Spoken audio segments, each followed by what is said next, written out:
Hello, children of Standard 7. Good morning. How are you? I hope all of you about the books. Whatever problem you are having a little will, in with book help. Okay? Now we start chapter 3rd. The Turkish equations part 2.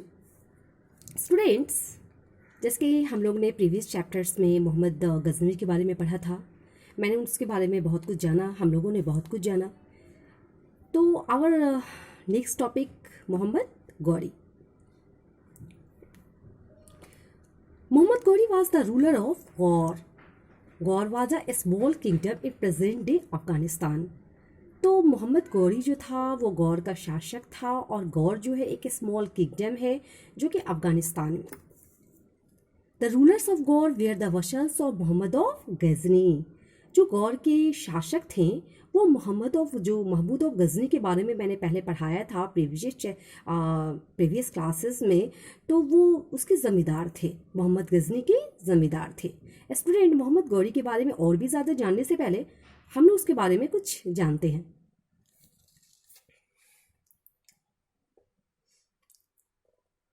Indian history में मोहम्मद गौरी के बारे में कहा जाता है try until you success. मतलब आप तब तक कोशिश करो जब तक आप कामयाबी ना पालो, आप सक्सेस ना हो सको.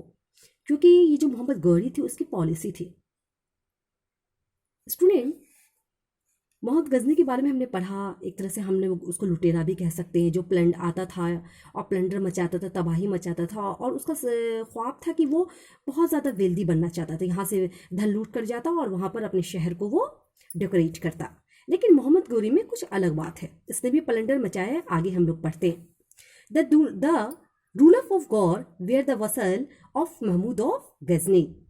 Muizuddin Mohammad, popularly known as Mohammad Ghori in history. Bharat के इतिहास में मोहम्मद गौरी जो था, मोहम्मद गौरी के नाम से जाना गया, जो कि जिसका नाम था वो मुइजुद्दीन मोहम्मद, जो कि मोहम्मद गौरी के नाम से भारतीय इतिहास में पॉपुलर हुआ. Made Ghor independent after the death of Mahmud के डेथ के बाद से. महमूद गजनी के बारे में हमने आपको पढ़ाया है. उसके डेथ के बाद से, उसकी मृत्यु के बाद से वो जो था गौर जो था जिसको उसने बसाया था वो इंडिपेंडेंट हो गया. He went a step ahead and establish control all over the Ghaznavi territories. और उसके बाद ये जान लीजिए स्टूडेंट्स, उसने और भी आगे कदम बढ़ाया और उसने जो भी गजनवी के टेरिटरीज थे सब पर उसने अपना कंट्रोल एस्टेब्लिश किया. Mohammad Ghori become powerful. वो बहुत ज़्यादा शक्तिशाली हो गया. Thereafter he planning to conquer and plunder wealth. He march toward Delhi and Ganga valley. फिर वो किसकी तरफ बढ़ा? वो दिल्ली और गंगा वैली की तरफ बढ़ा. India was attacked again after 150 years. It was invaded and captured in. वो आया, आक्रमण किया और कैप्चर किया. कब किया? 1175 सी. ही कंकर्ड. तब स्टूडेंट्स आप देखिए मोहम्मद गौरी ने जो जीता, किसको जीता? कंकर्ड किया Peshawar, Sialkot and Punjab in 1190 C.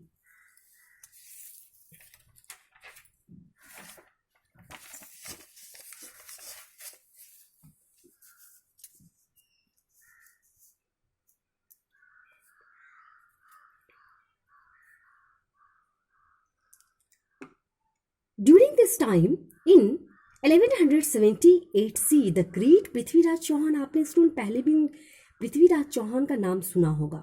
The great Prithviraj Chauhan ascended the throne of Ajmer. जो अजमेर का सिंहासन था उसे मिला. He was a brave warrior. हमारे भारत के इतिहास में पृथ्वीराज चौहान के बहुत गुण गाए गए हैं. वो एक बहादुर योद्धा था.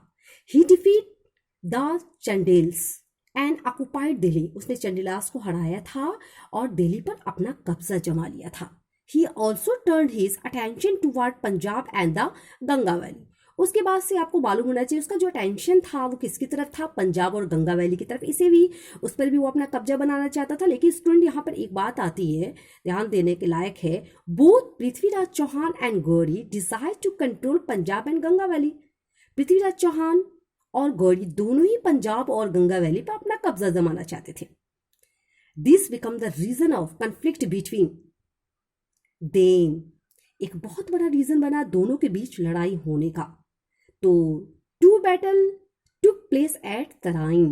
तराइन में 2 लड़ाइयाँ हुई, the first in 1191 C and the second in 1192 C. These are popularly known as battle of Tarain. तो आपको मालूम है कि ये बैटल ऑफ तैरान तैरान के युद्ध के नाम से जाना जाता है। Tarain is about 80 miles from Delhi. The battle of Tarain, students ध्यान देने के लायक बात है, in the first battle Prithviraj infected a crushing defeat on Mohammad Ghori. तो फर्स्ट बैटल में क्या हुआ, लड़ाई में जो तराइन की पहली लड़ाई थी, पृथ्वीराज चौहान ने मोहम्मद गौरी को मात दे दी, उसे हरा दिया। Just opposite students, in the second battle of Tarain Mohammad Ghori defeat Prithviraj Chauhan. Tarain की जब दूसरी लड़ाई हुई तो मोहम्मद गौरी ने पृथ्वीराज चौहान को हरा दिया। तो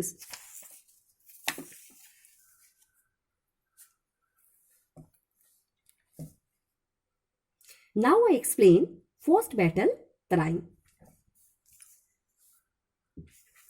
Prithviraj took no efforts to expel the Gori from Punjab. This proved to be a blunder. The following year Gori marched back with a large army. जैसे गोरी की हार हुई थी पहले तराइन की लड़ाई में, गोरी ने सोच लिया था कि पृथ्वीराज चौहान को उसे मात देना है और उसने एक सैन्य शक्ति तैयार की, एक बहुत बड़ी सेना तैयार की। He had better plans and was well prepared. उसने बहुत अच्छा प्लान किया, बेटर प्लान्स किया और बहुत अच्छी तरह से खुद को इस लड़ाई के लिए तैयार किया ताकि इसमें वो उसकी जीत हो सके। Prithviraj Chauhan appeal to the rajas to northern India for their support to drive away the enemy. Prithviraj Chauhan ने जो भी राजा थे नॉर्दर्न एरिया के, नॉर्दर्न इंडिया के, उनसे अपील की कि वो उनका सपोर्ट करें और दुश्मन को भारत से निकालें। All agreed, but the most popular Rajput ruler Raja Jayachandra of Kannauj stayed away from conspiracy. तो students in the second battle of Tarain की बात करेंगे, पढ़ेंगे हम second battle of Tarain. The armies of both rulers met a Tarain once again in 1192 C. That means के student ये जो army थी पृथ्वीराज चौहान की और मोहम्मद गौरी की, फिर से मोहम्मद गौरी की फिर से वो लड़ाई के मैदान में आमने सामने हुए। The second battle of Tarain prove to be a turning point. It ended the Rajput rule in north India. और यहीं से आपको पता है, इतनी बड़ी सैन्य शक्ति तैयार करने के बाद से आप समझ सकते हो कि जीत मोहम्मद गौरी की हुई और पृथ्वीराज चौहान नॉर्दर्न इंडिया पर उनका शासन खत्म हो गया पृथ्वीराज चौहान का, और मोहम्मद गौरी ने वहां पर अपना कब्जा जमा लिया। The conquered areas were made into a province of Gori Empire. जो भी उसने एरिया को जीता था उसे अपने गोरी एम्पायर, अपने साम्राज्य में उसे शामिल कर लिया। ये तो ऐसी लड़ाइयों में हमें हिस्ट्री में बहुत पढ़ने को मिलता है कि वो पहले तो युद्ध करते हैं, युद्ध करने के बाद उनकी जीत होती है तो उस एरिया को अपने साम्राज्य में शामिल कर लेते हैं।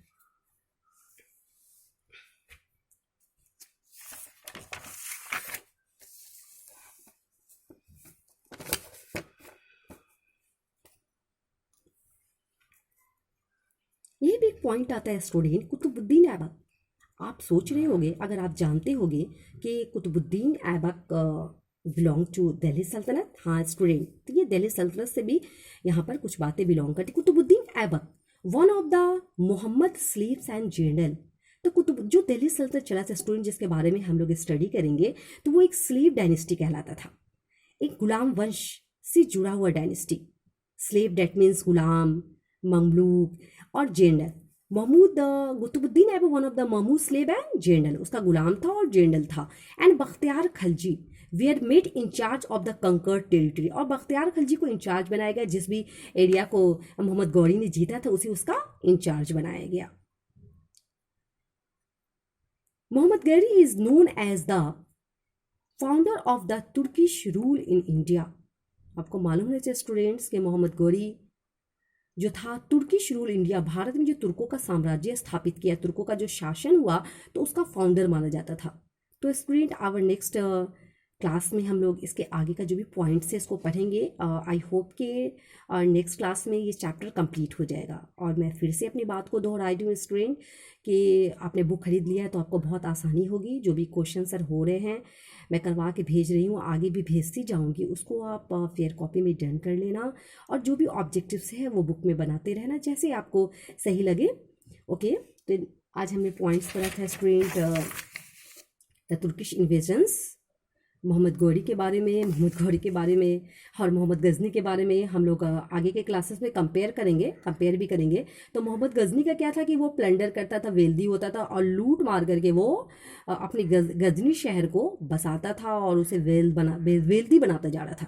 अब मोहम्मद गौरी के साथ क्या था कि वो भी लूट मार करता था, वो भी लुटेरा कहलाता था, वो भी प्लंडर मचाता था, वो भी धन को लूटता था। लेकिन इसका एम था कि वो भारत में अपना एक साम्राज्य स्थापित करे और उसने अपने भारत में अपना एक साम्राज्य स्थापित भी किया। ओके स्टूडेंट, अब लगता है कि होमवर्क का टाइम आ गया है। Today homework standard 7 subject history civics. Number 1,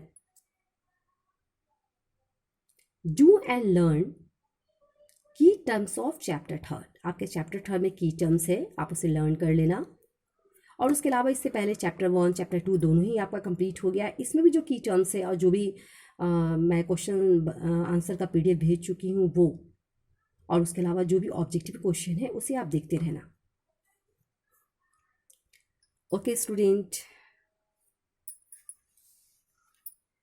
today class is completed. We will meet in next class. Thank you.